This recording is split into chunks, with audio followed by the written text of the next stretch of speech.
Oh, Oh, I gave no. permission. No, it's not Wait, that. what? No, because since I'm the host, I have to let the recording begin, I guess. I don't know. No, you activate the record. ¿Has activado el record? No, I didn't. I just activated multiple participants can share and then the recorders. Ok, ya. Dame nuevamente. Sí. Creo que has empezado la sesión. Hay un botón arriba que dice Practice Session. No, recording. We are recording. Okay. Sí, creo que tenemos ya 3 asistentes dentro de la sala. Ok. Silvana, ok. Dame. Ok. A los que ya ingresaron a la sesión, un segundito que estamos aquí en plenas, para activar toda la cuestión técnica, todas las logísticas. Silvana, dame nuevamente el host. Puedes seleccionar Participants. Participants, more. Captions, participants, ok. Ya, y selecciona mi nombre y hay tres puntitos a la derecha. Estás como Caldo, ¿verdad? Caldo Consortium. Sí. Ok. Ok, ya te puse Reclaim the Host, acéptalo, por favor. Is host. Caldo is host now. Yeah, okay. So don't worry, I'll take care of this.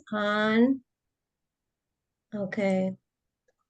So we already have 4 persons in the session, but as we said, we're going to start in 4 minutes. So para aquellas personas que ya se registraron, vamos a empezar la sesión en unos minutitos.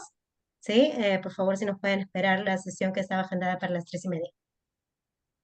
Gracias. Ok, Silvana, vamos a empezar la sesión a las 3:30. Ya tenemos 4 personas en la sesión, pero no importa, empezamos a las 3:30 como estaba agendado. ¿De acuerdo? 3 minutos. ¿Y Yes. podemos ver que todo el mundo pueda share screen? Sí, vamos a compartir, vamos a hacer la cuestión. ¿Puedes compartir tu A ver, tu ¿pueden ver presentación? mi pantalla? Sí. También. Ok. Ya, entonces voy a dejar de compartir. Perfecto. Stop share. Yeah, okay. So sorry about that, Emily. We were just fixing some logistic aspects. So can you try sharing your screen, please? Sure. Thank you.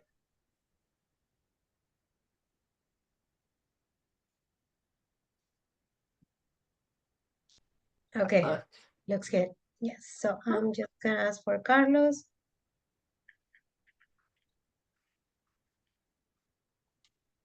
Okay, so we are just waiting for Carlos. So he should be here in a couple of minutes and then we'll start the session at 3:30. Okay, muchas gracias a los que ya se conectaron. Empezamos la sesión en un par de minutitos. Okay, yo regreso, deme un segundo, Catalina, Hanna. Voy a llamar a Carlos para que se pueda conectar en breve. Perfecto.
Okay, so I just talked to Carlos. He's having some technical issues.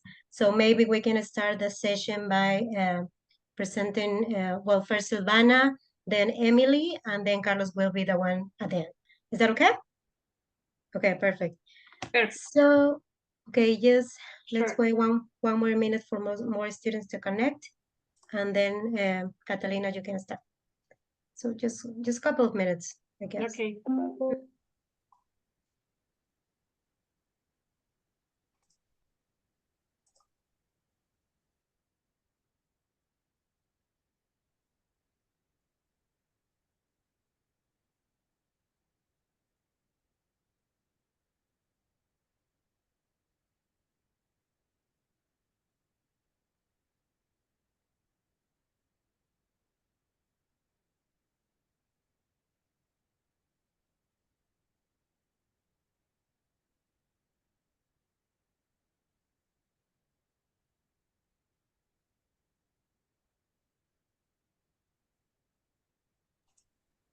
Catalina, I think we can start now.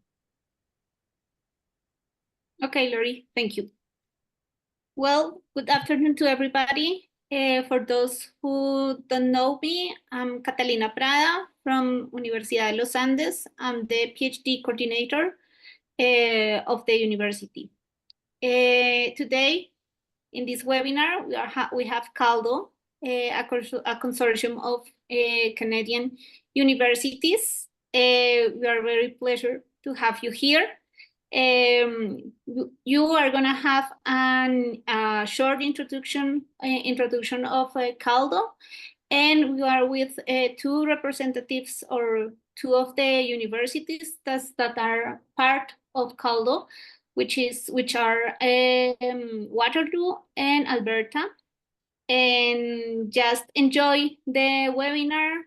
You are free to put all your questions or you have in the chat, and we hope you enjoy a lot this webinar. Thank you for joining us. Silvana, thank you, Okay. Catalina. Silvana, you can go to the first. Okay, please confirm that I will be sharing my screen, my second screen. So No, you can you see the presentation? just 1 second. No, we can see the presentation, but you should go to the. Yeah. Okay. I'm gonna just. Because we're seeing your whole screen.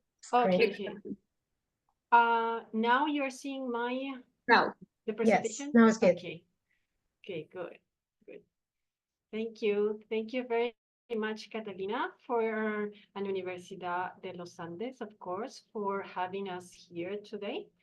I just want to make a few remarks about CALDO, and then our guest today will be in charge of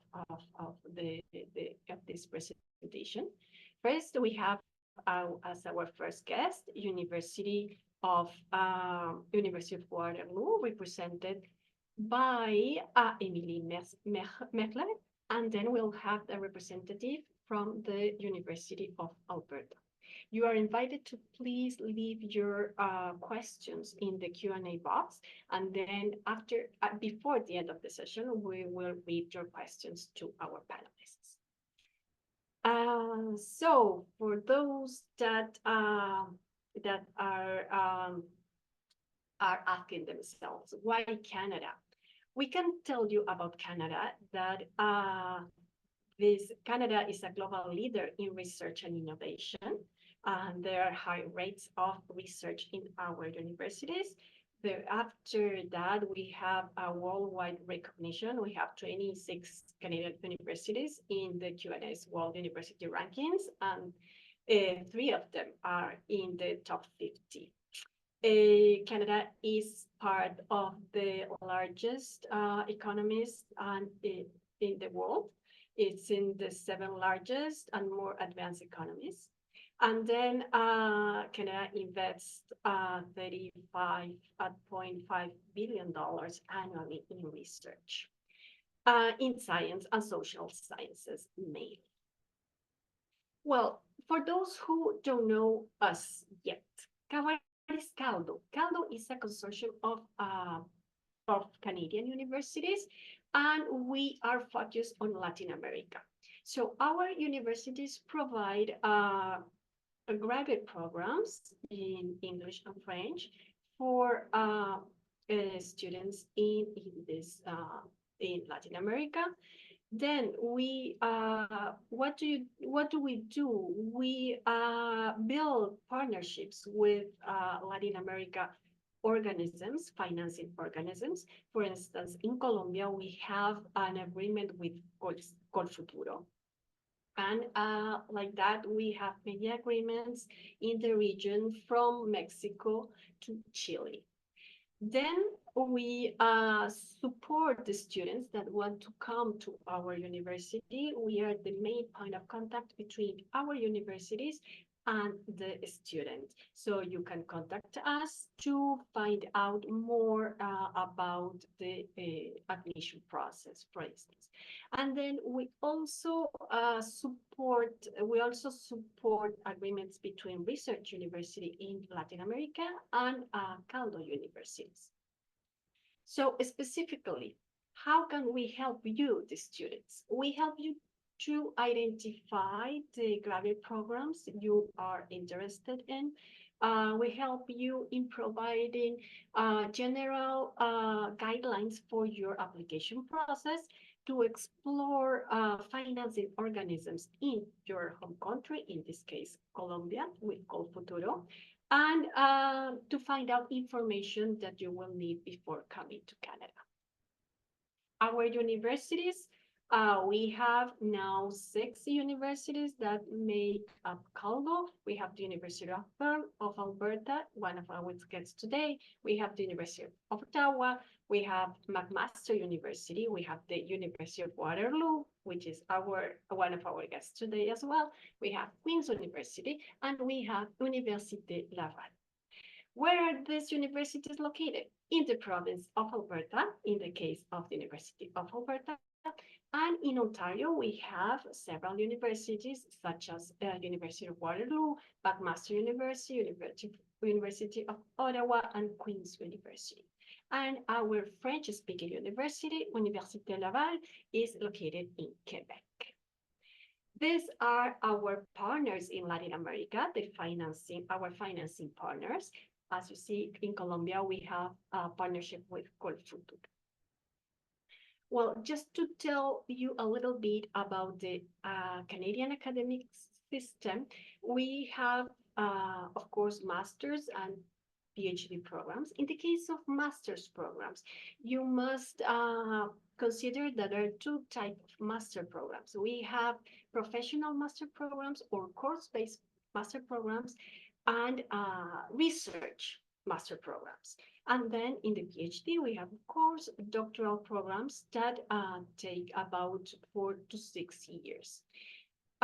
Usually, the professional and course-based masters are not leading to a PhD, but research thesis master programs, the one that lasts for 2 years and ends with a thesis, they can lead students to a PhD program. Then, of course, our universities have research internships, which this is the subject matter of our talk today, and short training specialized programs. Then about general requirements to apply. Of course, a master's degree, to apply to a master's degree, you must have finished a bachelor's degree of 4 years, and to apply to a PhD degree, you must have finished a master's degree beforehand. And well, the general requirements, because each program may ask for additional requirements, but the general requirements are your transcripts, everything you have done, every program you have followed after finishing your high school. Then language tests. If you're applying, usually a TOEFL or IELTS, if you're applying to an English-speaking program, or a DEL or DSF in case you're applying to a French program. Then you have a statement of research in case you are applying to a thesis-based program. Then you have your you have to submit the curriculum vitae that is focused on the academic side, and then you have to show some references. This is our main website. We invite you to contact us by filling out the form that is in the pop-up at the bottom of the screen. So you can leave us your information and we will continue our dialogue with you. And you can also find a browser in our website leading you to the programs that you are interested in our CALDO members. Thank you very much. These are our social media. So I'll leave you with our colleague, Emily Mechler from the University of Waterloo. Thank you so much. Yes, I'll share my screen now. Sure. You should see that looks good. Perfect. Yes, okay. Yes, we do. Thank you so much for having me. So my name is Emily. I am the Graduate Studies Marketing and Recruitment Specialist at the University of Waterloo, specifically for our engineering programs. I'm happy to be here today to talk about short-term research opportunities that you can take advantage of. First, I'll go over where is Waterloo? So as mentioned before, we're in Ontario, and then more specifically, Waterloo is in the southwestern part of Ontario. It's about an hour-and-a-half drive from Toronto, and you can see it starred on the map here. So a little bit about Kitchener-Waterloo, because everyone seems to know Toronto, but KW not always as much. It's actually a very exciting area to be in. It's growing quickly, and it's one of our most innovative and tech central places in Canada. Some people refer to it as the Silicon Valley of Canada, with lots of tech startups as part of it. And all of that bleeds into the University of Waterloo and how we run our programs. So why do research at Waterloo? One highlight is our IP policy. Also, it's a very collaborative environment with state-of-the-art research facilities, world-renowned faculty members, and like I said, it's a very unique and dynamic location to live. So our IP policy to start, this is big if you're planning to do research with us. You own 100% of the ideas that you develop at Waterloo. So if you want to take those ideas, turn them into a patent, a license, if you want to commercialize it, or start your own company, you're able to do that because you own what you have developed here at Waterloo. With Waterloo, we have 6 different departments that you can see on the screen. So we have chemical engineering, civil and environmental engineering, electrical and computer engineering, mechanical mechatronics engineering, management science and engineering, as well as systems design engineering. I'll get into a bit more detail about all of these. But in addition to these, we have 2 schools. We have the Conrad School of Entrepreneurship and Business, as well as the School of Architecture. So going back to our departments, the first is chemical engineering. The way all of our departments are structured is that they are these wider subjects like chemical engineering, and then in each we have research areas. You can see them listed on the screen. When we talk about research areas, this is really just a general idea because we know that research gets a lot more specific than this. So this is really to help orient you to start thinking of the types of research you can do. But if you don't see your exact interest listed here, know that you can dig in a bit more to do what you really want to focus on. After chemical, we have civil and environmental engineering. The 4 research areas here are environmental and water resource engineering, geotechnical engineering, structures, mechanics, and construction engineering, as well as transportation engineering. Next is the electrical and computer engineering. I will not read all the research areas because there are so many, but ones that are of general interest to students are obviously our biomedical engineering, artificial intelligence, pattern analysis and machine learning, as well as power and energy systems. But you feel free to go through our websites to see all the research areas. Next is mechanical and mechatronics engineering. They have materials engineering processing, solid body mechanics and design, fluid mechanics and fire behavior, thermal engineering, as well as automation and controls. Next, we've got systems design engineering, which also has a large number of research areas, but of most interest is generally the biomedical engineering, as well as societal and environmental systems. Management science and engineering is another one of ours, and big ones that come up in this are the data analytics, healthcare, and the energy market. But there are other areas as well.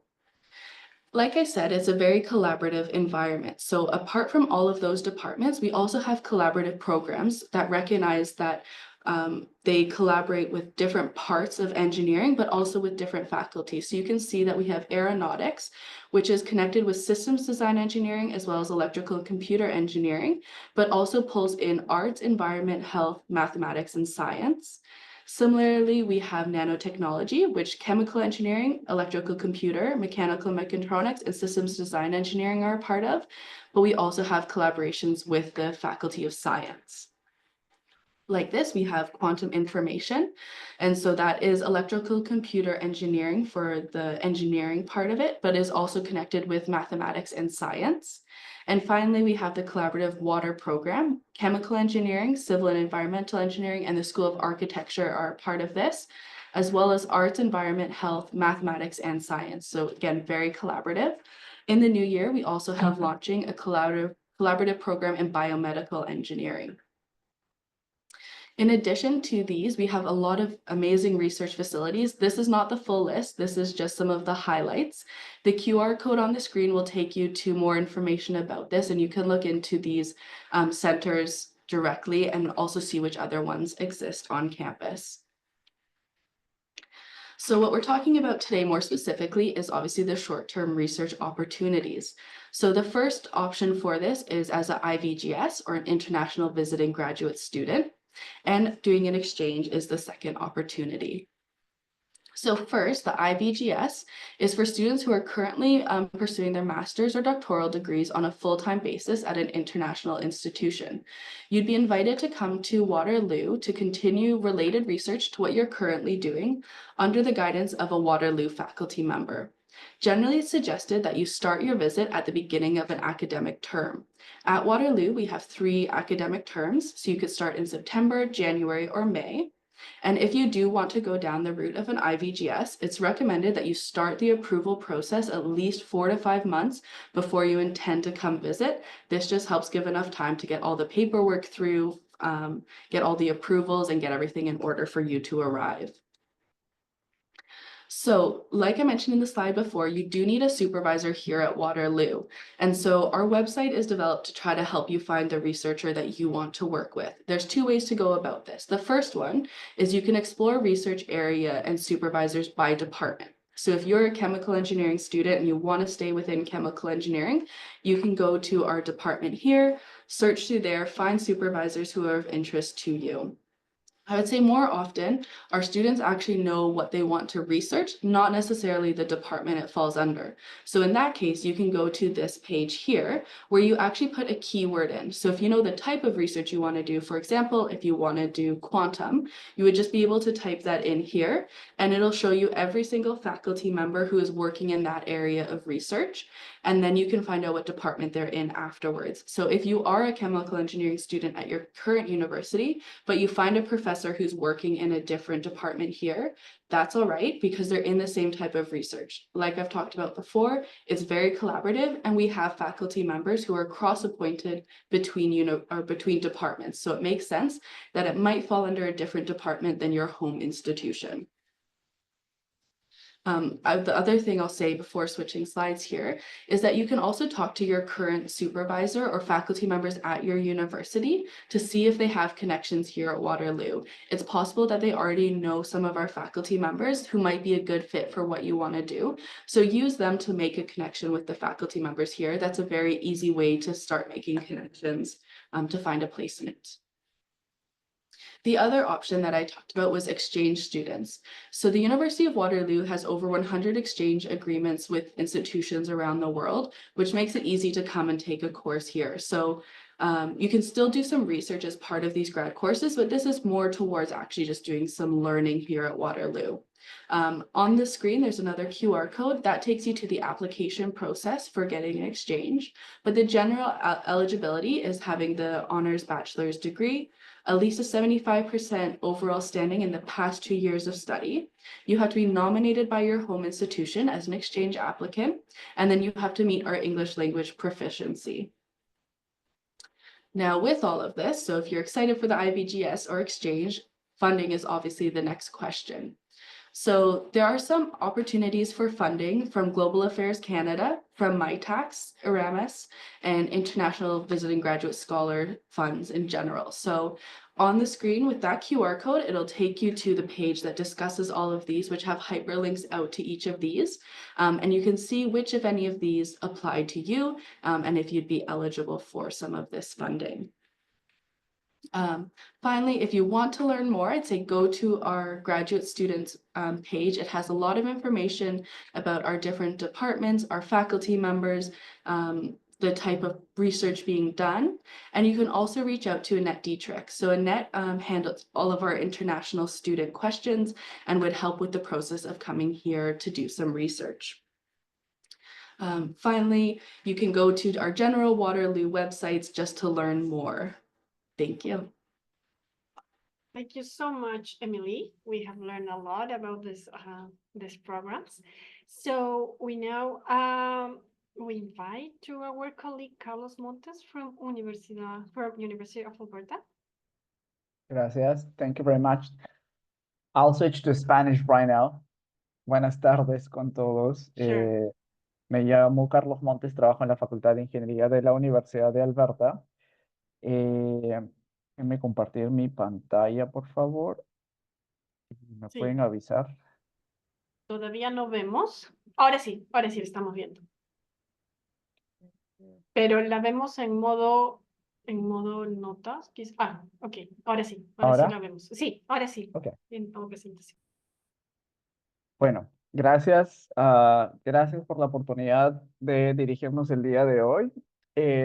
La presentación es básicamente similar a lo que mi colega Emily de la Universidad de Waterloo expuso, solo que voy a resaltar algunas áreas específicas de la Universidad de Alberta. Nosotros estamos en otra provincia. De hecho, el día primero voy a como que darles un welcome information. Luego una pequeña introducción a la Universidad de Alberta como tal. Yo trabajo en la Facultad de Ingeniería. Les voy a hablar un poco sobre el espectro de investigación en la Universidad de Alberta, las oportunidades para pasantías de investigación. Y bueno, al final tenemos la sección de preguntas y pues, a quién contactar. Bueno, la provincia de Alberta está, de hecho, está localizada en nosotros le llamamos territorio número 6 y 7 y 8, que usualmente, bueno, antes ha sido lugares de diferentes poblaciones indígenas de Canadá y es algo que siempre reconocemos y que actualmente también agradecemos y convivimos en este espacio, ¿no?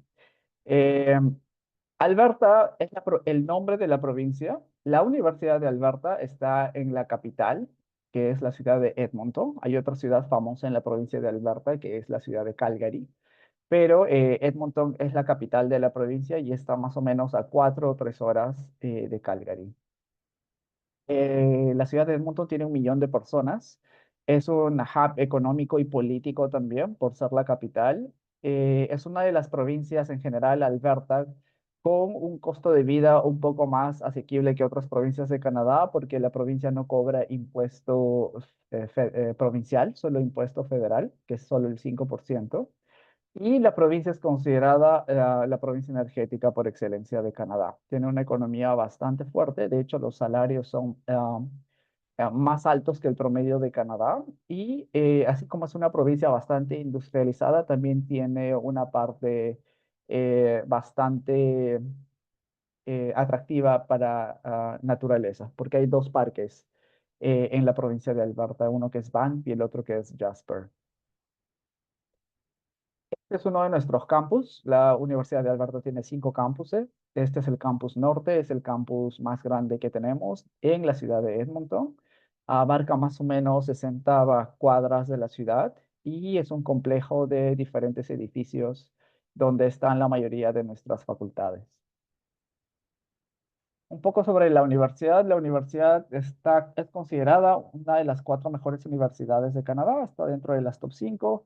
Tenemos diferentes programas que rankean dentro de los top 20 a nivel mundial. Y bueno, la universidad, dependiendo del ranking que lo vean como tal, puede llegar a estar dentro de las 100 mejores universidades del mundo o dentro de las 150 universidades del mundo. Tenemos un premio Nobel del año 2020 en Fisiología y Medicina, el doctor Richard Hutton, por su descubrimiento de la hepatitis C. Tenemos 3 colleges como tal, pero estos 3 colleges abarcan 13 facultades. Y más adelante les voy a mostrar las facultades que tenemos porque hay oportunidades para pasantías de investigación en la mayoría de las facultades. Si bien es cierto, yo trabajo para la Facultad de Ingeniería, esta presentación se aplica también a otras facultades fuera de ingeniería.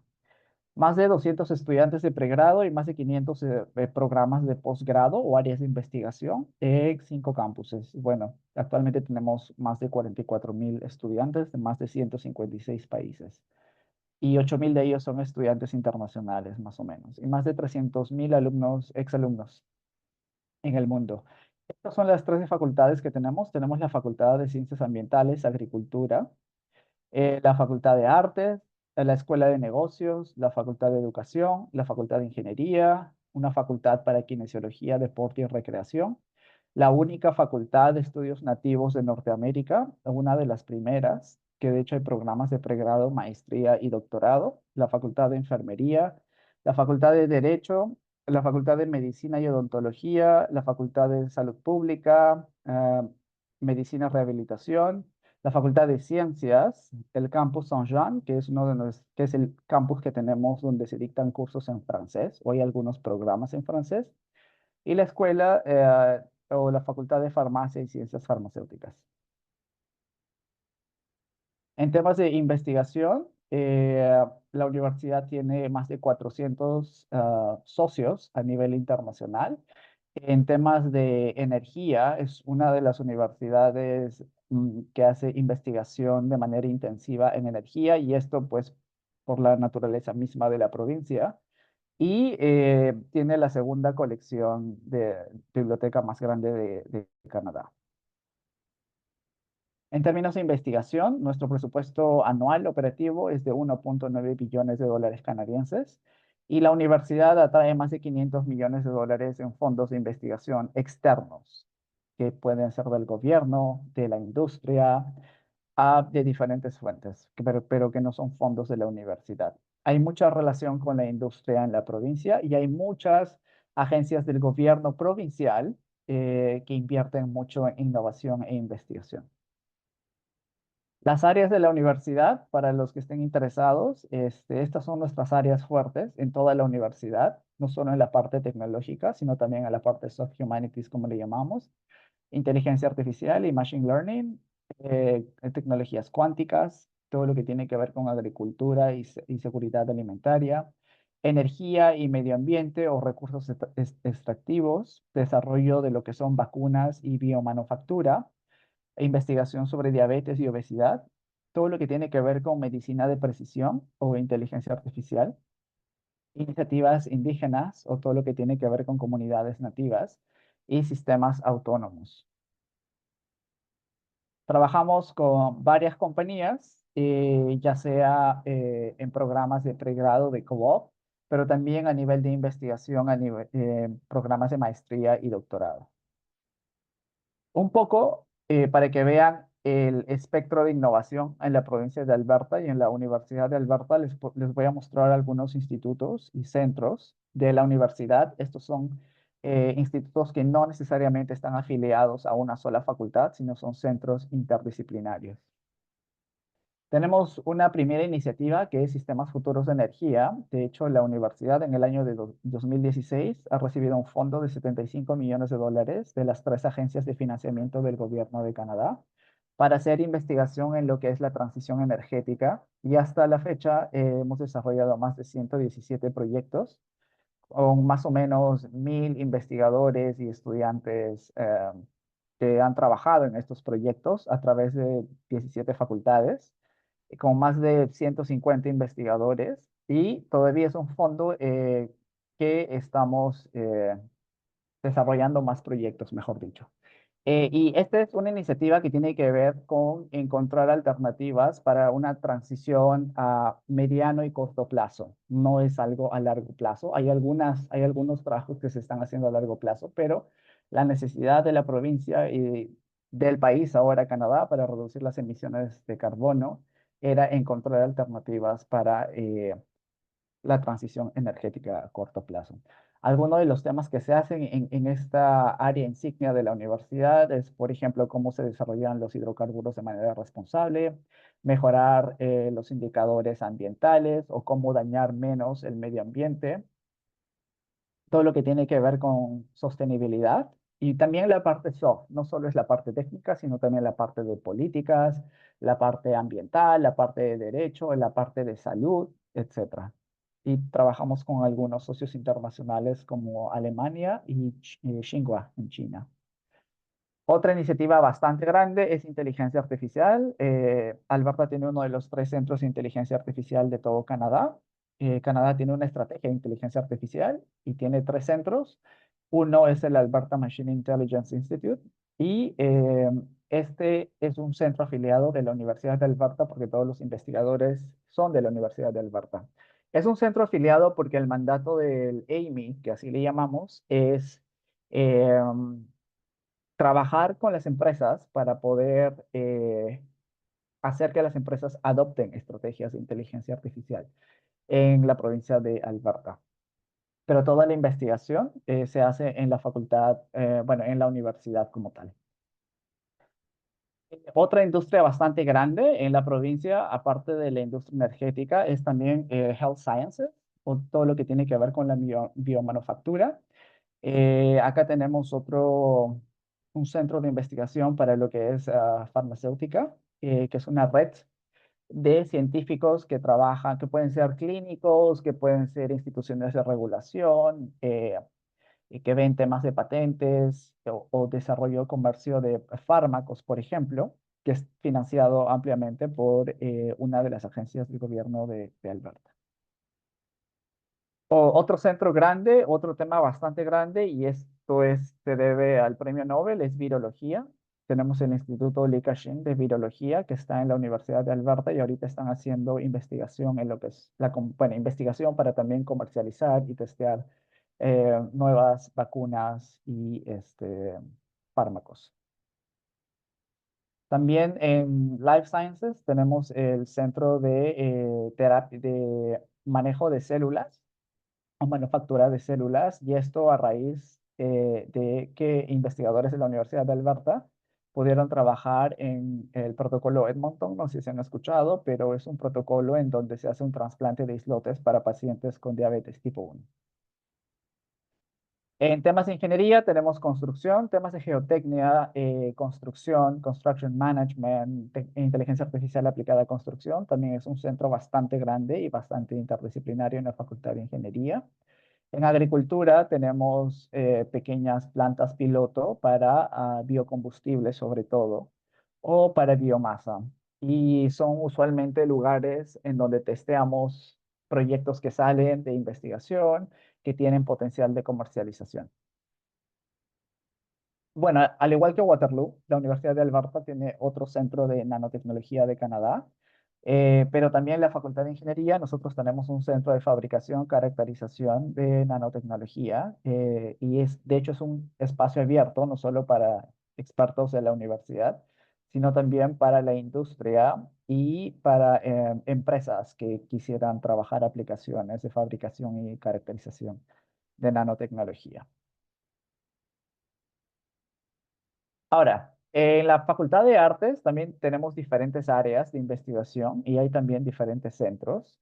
Y en la Escuela de Negocios también tenemos diferentes departamentos como contabilidad, finanzas, marketing, estrategia y emprendimiento, y también tienen diferentes centros e instituciones. Es decir, que las pasantías de investigación pueden hacerse en cualquier facultad de la universidad, no necesariamente en la Facultad de Ingeniería, que es la que estoy representando el día de hoy. Pero si alguien está interesado, en la Facultad de Ingeniería y en la Facultad de Ciencia y Agricultura, estas son las áreas fuertes de investigación, que es energía, robótica y sistemas autónomos, tecnología cuántica, que ya hemos hablado, inteligencia artificial, nano, aplicaciones en defensa, espacio y astrofísica, el norte y investigación en climas bastante fuertes, y tecnologías de biorrecursos y todo lo que es Forest Ecology and Management. Este es un ejemplo de los 5 departamentos de la Facultad de Ingeniería en la Universidad de Alberta y cada puntito es una de las áreas de investigación o son temas donde nosotros tenemos expertos. Y al igual que mi colega Emily dijo, a veces en Latinoamérica, estudiantes de Latinoamérica que quieren hacer una pasantía de investigación no necesariamente van a ir al departamento de al departamento similar que están haciendo o donde se encuentran en Latinoamérica. A veces hay alumnos, he tenido ingenieros que han ido a la Escuela de Salud Pública a hacer pasantías de investigación, por ejemplo. O he tenido estudiantes de biomédica que quieren aprender tecnologías, que profesores están trabajando con aeroespacial, pero que quieren aplicarlo al espectro biomédico. Entonces va a depender mucho cómo busquen al profesor. Y hablando de pasantías de investigación, bueno, los estudiantes que quieran venir, ya sea de pregrado, maestría, doctorado, pueden venir a la Universidad de Alberta a hacer netamente pasantías de investigación. Es decir, que no vienen a llevar cursos, simplemente vienen a trabajar a algún laboratorio con algún profesor y, bueno, colegas del grupo de investigación. Esta es una experiencia bastante interesante porque mejora el currículo del alumno, se puede decir, le da una experiencia un poco diferente a un típico intercambio. Dentro de las oportunidades que nosotros ofrecemos, hay algunos programas que son financiados por la Universidad de Alberta que se llama el UR Program. Pero para participar de esta experiencia de la universidad, esto se abre a algunos partners internacionales que tenemos en el mundo. Usualmente son partners con los cuales ya trabajamos bastante tiempo.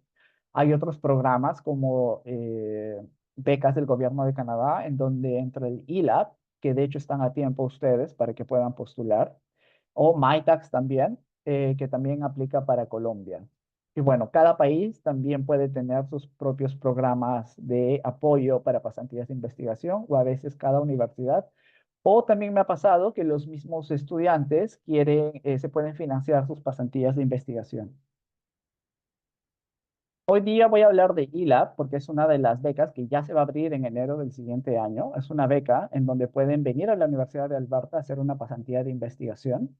El valor de la beca es de $8,200 canadienses y prácticamente les alcanza para cubrir todos los gastos de visa, pasaje aéreo, el seguro, el costo de vida por los 4 meses, el transporte, etc. Pero se tiene que postular a través de la oficina internacional, en este caso de la Universidad de Alberta. Y ustedes deberían preguntar en su oficina internacional por esta beca y ver si es que su oficina internacional también les pide algunos requisitos para postular a la beca por la parte de su universidad. Y en este caso siempre es mandatorio encontrar un profesor que quiera o que te acepte en su grupo de investigación en la Universidad de Alberta porque te tiene que dar una carta de invitación. Y los documentos que usualmente necesitan es prueba de que son ciudadanos del país o más que todo que son de algún país de Latinoamérica. Usualmente les piden la primera hoja del pasaporte escaneado. También les van a pedir una carta de que son alumnos de tiempo completo, una carta de su universidad también y una carta de invitación del profesor en Alberta. Esos son los únicos documentos que nosotros en UAlberta les vamos a pedir que suban a un Google Docs que tenemos y nosotros también nos vamos a encargar de revisar que su perfil tenga todos esos documentos. En caso que falte alguno o esté mal algún documento, nosotros les vamos a avisar. ¿Dónde encontrar el profesor? Bueno, revisar básicamente la página web de la universidad. También tenemos un buscador que les puedo dejar el link. Pero no se olviden también revisar LinkedIn, los profesores. Si encuentran algún profesor en la página de la universidad, yo les recomiendo que les toquen en LinkedIn, que vean su Google Scholar, que lean sus papers. Algunos tienen un canal de YouTube o algunos tienen su propia página web donde van a poder encontrar información más actualizada. Y cuando encuentren uno, no lo contacten con un simple correo vacío. Yo les recomiendo que al momento de contactar incluyan un pequeño CV de ustedes, una pequeña carta de presentación en donde indican alumnos de qué ciclo son, de qué universidad y por qué te gustaría hacer una pasantía de investigación con ese profesor. Como ya les expliqué, hay algunos estudiantes que de repente encuentran a un profesor que hace lo mismo y están haciendo su tesis para graduarse. Eso sería un match perfecto, pero también he encontrado estudiantes que les interesa más la metodología o la tecnología que un profesor usa para poder aplicarlo al tema que ellos están trabajando. No es mandatorio, pero sí sería bueno de que adjunten su TOEFL o IELTS o algún otro certificado de inglés. Entonces, para recapitular, más que todo es ver los requisitos de la beca ELAB, que es lo que ya se va a abrir en enero, preguntar a su oficina internacional cuáles son los requisitos y buscar un profesor en la Universidad de Alberta que estaría interesado en aceptarles y enviarles una carta de invitación. Y bueno, hasta que lleguen a la universidad, continuar repasando el inglés, revisando literatura, etc. Usualmente el timeline que ILA maneja se abren las postulaciones de enero a marzo. En mayo, junio dan la respuesta y los estudiantes ya pueden ir a Canadá a partir de agosto hasta febrero del siguiente año. Más que todo eso. Gracias. Muchísimas gracias, Carlos, por la importante información que nos has compartido hoy. Ahora sí, pasamos a la sección de preguntas para ver cuáles son las inquietudes de nuestros asistentes. Melissa asks, "Hello, everyone. Will the recording?" Yeah, we are recording the session, so this will be available soon. Melissa also asks, I'm currently studying a Master of Science in Development and would like to know if the research options are also available for social scientists. I think, Carlos, you have talked about that, isn't it? Yes. And at the University of Alberta, if you find any supervisor in any area, we had students that they've done research internships in linguistics, for example. It's pretty open. As long as you find a supervisor willing to welcome you and willing to also do the paperwork, that's fine. You mentioned paperwork. Is this a long process? The supervisors have to fill out many forms to accept a student? In our case, at the U of A, it's pretty easy. We just need an invitation letter from the supervisor, and we do have a template.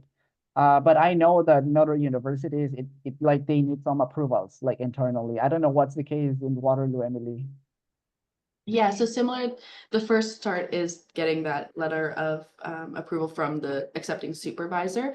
And with that Waterloo, there's just 2 approvals needed sign-off wise. So it's generally pretty quick. It's more of after you get that approval, then all of the other paperwork that comes along with coming to Canada. So the Waterloo part of it, generally pretty quick. Okay, so for Melissa, there's also an option to look for the social scientists as well, right? Yeah, I can include a link in the Yes, question please. to our social sciences. The faculty members might be of interest. Okay, thank you. Thank you so much. So Marcia asks us, ¿existen pasantías de investigación para estudiantes de doctorado y investigación de inteligencia artificial aplicando a machine learning? Yes, Yeah. there are. I'll do this in English, so Emily can also Sure. be in the loop. So yes, there are research internships for PhD students. So any research internship at the U of A, we accept undergraduate and graduate students, and graduate is basically master or PhD. We can accept after PhD, postdocs as well. We even accept professors, but I mean, there is no funding for professors, and we understand that professors' times are more limited than students, maybe not for 4 months, but yeah. So that's an option. And regarding the next part of the question, yes, we do AI. At U of A, we do a lot of artificial intelligence, and I'm sure at Waterloo as well, because both universities are very strong on computer sciences. However, you have to be more specific when you ask for AI, because AI for us is very generic. Maybe it's AI applied to something specific, or machine learning applied to something specific. I don't know, like to the energy sector, to the policy part, or it's very broad. But we do have different AI applications or machine learning applications for sure. I mean, you can email me and I can help you to find a professor in my case. Okay, and can you leave your email, please? Can you Yes, give us your I'm writing. and yeah, and in case of Waterloo, this was like similarly, right? Yeah, similar answer possible. And like Carlos said, the AI can go so many different directions. Even within engineering, it goes so many different ways. We have AI with our biomedical for interaction with patients. It also ends up a lot in currency. It ends up with computer science. So generally be more specific with the AI, but yeah, possible to do an internship as a PhD student. And we have lots of AI avenues at Waterloo. So they just need to find out the supervisor, right? That would like to work with it. Okay. In the option you have mentioned to look for supervisors. Yeah. Okay, and Franklin asked us, he is finishing his research in environmental engineering in October, and he would like to know about master's opportunities, master's research in master's programs in well, after he has finished his master's degree in the University of Alberta in the areas of energy and environment. So Carlos, he will have to do the same. Undergrad or grad student, like undergraduate, graduate, master, or PhD student, you can apply to any internship with ELAB, for example, or with MyTax. But if you finish, or if you're going to finish your program, you're not eligible, because we don't like, the Canadian government is the one that gives the requisites, but you have to comply to apply to these internships. And one of them is that you have to be a full-time enrolled student at your home university when doing the research internship. But if you're going to finish your program, maybe you would like to see if you can get a scholarship to study a master program at the U of A. And in our case, at the University of Alberta, professors are the ones that provide the scholarship or confirm the willingness to support you.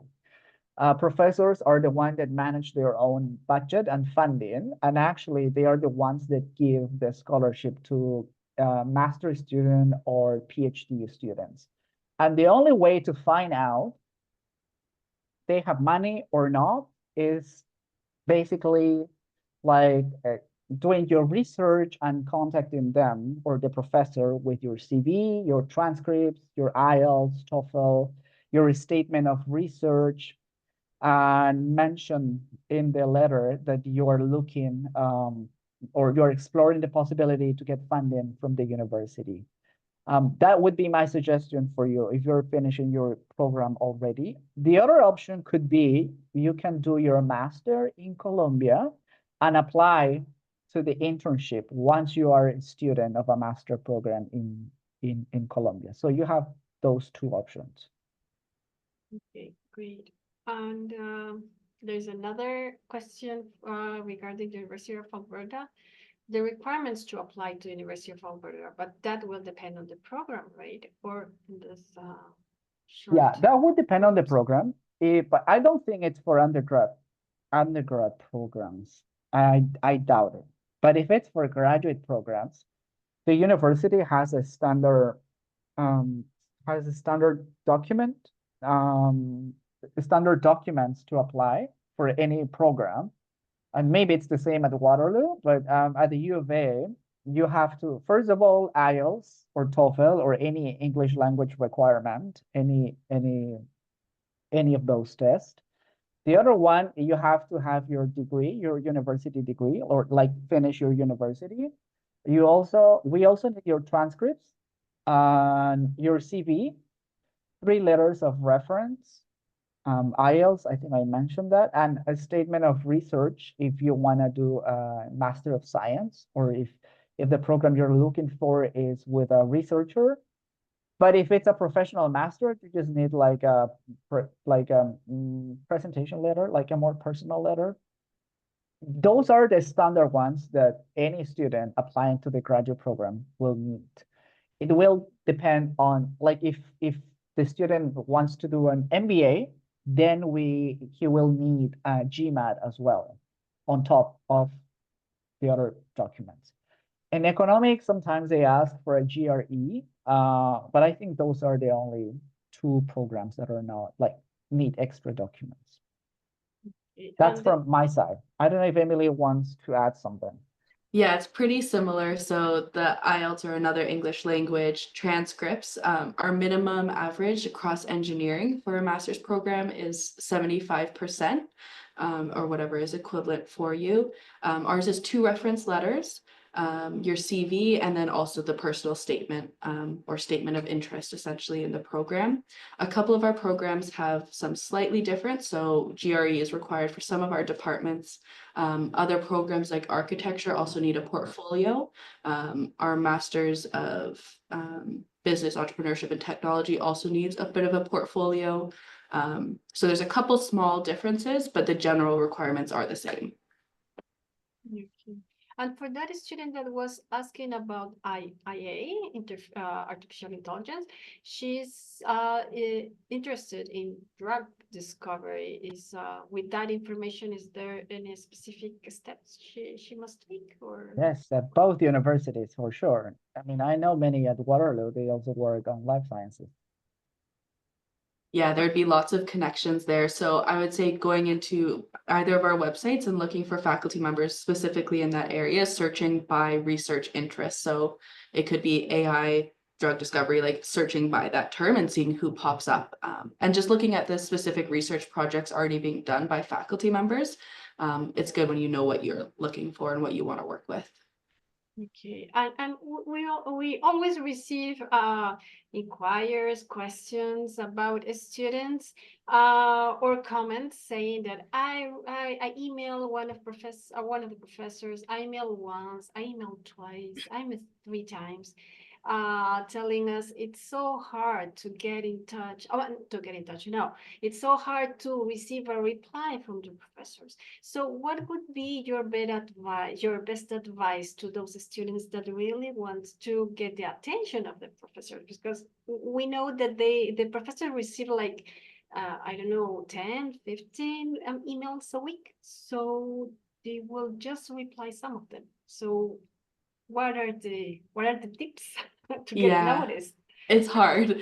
One of the big things is being a little bit persistent with it, and knowing that there's going to be influxes. There's times where it is quieter for faculty members, so it might be the right time then. I'd also say keeping it short. Don't make it too long, because if they see a huge paragraphs, they're probably not going to be reading it. Be very direct with your background, what you know about their research. They like to hear that you've looked into them as well, and also how that connects. So make it a very compelling email in that you've done your research. Also, what I mentioned earlier is seeing if your faculty members have connections at Waterloo.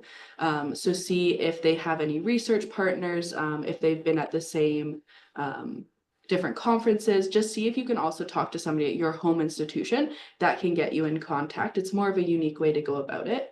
I also know all of our professors here at Waterloo, and I'm sure at U of A as well, they go to conferences around the world. So if they're ever around you, go to those conferences and make a face-to-face introduction as well. That's a huge part of it too.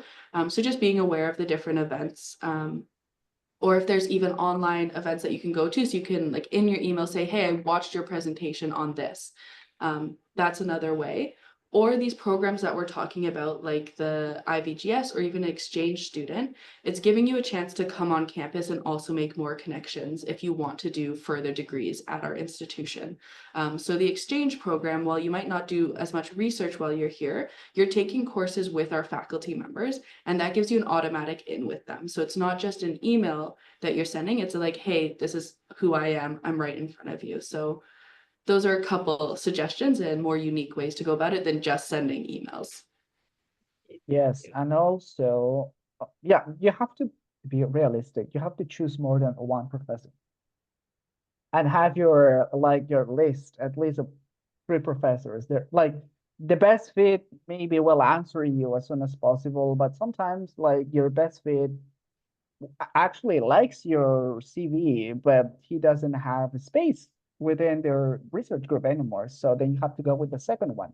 Also, what works with us at the U of A is sometimes our researchers, I mean, many of them, they have their own web pages and they list the members of their research groups. So sometimes you can link with them, like with any researcher within the research group and kind of asking about the professor, and he can help you to do a follow-up if you're sending an email to him. Yeah, and you have to be very straightforward, as Emily mentioned. Like if your statement of research should be no more than 1 page, and it should be really straightforward. As I mean, in Latin America, we like to use a lot of words, and we like to make it nice, sound it beautiful. But no, Canadians are very straightforward. And also, please mention to them that you want to apply to in this case, ELAB scholarship, because not many of our professors, they don't know what ELAB is.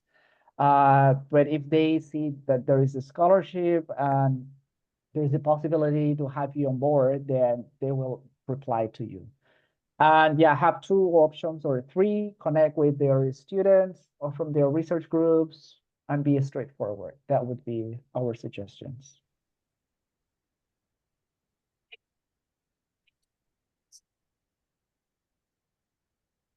When I think you're gone. Oh, Emily? No. Yeah. We Little can bit. see, Would you like we to can add hear you something? in the far. Oops. Emily, you would like to add something? Oh, the only thing I'll add to that. So if you're applying for one of our graduate programs, we always say on your end, try to make that connection through email reaching out. But what we also do is when you apply, specifically in engineering, but I know this happens in other faculties as well, you're going to be asked what area of research you're interested in and if there's any faculty members you want to work with. And when we get your application, we actually circulate it to them. So we are also trying on our end to get your application in front of faculty members. Because at Waterloo, you don't need a supervisor to apply, but you need a supervisor to be accepted. So you can apply before an agreement is made. And that way we're also trying to get your application in front of them. But like we've all said, there's a lot of students reaching out. So it's good to have both avenues for that. Yeah, and you have to always try because we are also looking for diversity. So it's not always like, because many South American or Latin Americans, they ask me, yeah, but I bet it's hard. I mean, it's Waterloo, it's Alberta, it's Toronto. So no, I'm not gonna get like, who knows? Like, it doesn't mean it's only based on GPA. It is one like requirement, but also there are other requirements that it can balance one thing or the other. But you never know until you try. Okay, thank you very much. So as far as I understood, in both universities, for being a visiting researcher, you don't need, your university doesn't need to have an agreement with the host university. But for exchange students, universities need to have the agreement, right? Yes, at the University of Alberta, we accept undergraduate research students and graduate students without an agreement because they're coming to do research. If they would love to come to do courses, then we need to sign a student exchange agreement, which is a very specific one. But yeah, in that case, we will need an agreement. And it takes time sometimes to find the balance as well. But for the upcoming, for the next one, for the ELAB coming in January, like students, if they want to do undergraduate research or graduate research, we don't need an agreement. And under the, so we have a Research 900 program, which is similar to the IPGS. And for that as well, I think that we don't need an agreement at the University of Alberta. Same at Waterloo. Okay, thank you very much. And if there is the possibility to pay, if students don't get financing, it's a possibility for students to pay, right? To be a visiting researcher. It happened to me, yes, yes. I had some students that didn't win ELAP, and then they said, oh, I already have the professor, and I talked with the professor, and I want to go, I'm going to fund myself. Yeah, that's possible as well. It's extra steps because the student needs to go through this immigration advisor at the university in order to get the invitation letter before applying to the visa, but it's possible. And in Waterloo, it's Yeah, it's the possible? same. So you can be self-funded for the IVGS. Okay. And are there ranges, I mean, prices, amounts, so like we can talk about in by semester, just to give our audience an idea of how much would that cost? Or is it We Really possible? depends. Yeah. Go ahead, Emily. I was gonna say it depends on the programs. I mean, then there's always the general cost of living. But all of that we do list online just to give a rough idea. There's calculators that students can use to get an idea. Off the top of my head, I don't have ranges. In our case, we work based, I mean, it could be based on the ELAP. ELAP is 8,200. For Alberta, that's good. I mean, all the students that went with ELAP funding, they didn't need any more like from that. But Okay. if a student is coming self-funded, I would say the same or maybe 9,000 for 4 months. Per month, that is for tuition and living expenses, or? No, just basically to cover all their living. We don't, I mean, at the U of A, we don't charge any tuition for research internships. Okay, sorry. Same. Yeah. Okay, I see. Okay, I see. Yeah. Well, But there that's might be some expenses that are mandatory, like for example, the insurance, because it's a very Oh, special okay. type of insurance. And it still is cheap. I think it's $100 or $50 per month. Also, the transportation, it's kind of mandatory because it's one single transportation system. So yeah, but like there is no tuition fee for research internships. Okay, well, thank you very much. We are just in the limit of our time. We appreciate very much your time with us, our panelists. And there is just one more question about of a student. Sorry, it's Omar, and he's doing his PhD in law.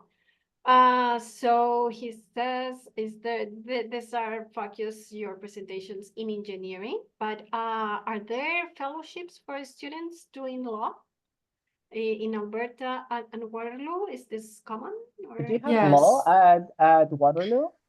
We have a Department of Legal Studies, so that would be our connection with it. So yeah, the IVGS that we've talked about is a broad one across the university. So as long as, again, you have a faculty member that you want to work with and that is doing research, then you would be able to do this with them. But yeah, it would just, again, be depending on finding the faculty member you want to work with. Okay, great. And At the U of A, we have one faculty of law. And we actually have 30 research areas. I didn't add to my presentation because I didn't think I would find someone from law. But yes, we have. You can just go directly UWaterloo and go to the research areas and you'll find a complete list of, and the process is the same, like the application process, or it's the same, basically. Okay, great. Thank you very much. Thank you very much, our panelists, for your time. Thank you very much, Catalina. Thank you very much to all of you for your time and all your presentations. Thank you, Catalina. Yeah. Thank you. Thank you so much. Thank you, Silvana. Bye, Thank Emily. you. Thank you, Bye. Emily. Thank you, Carlos, Catalina. Thank you. See you in our next webinar. See you. Thanks. See you. Bye. Thank you.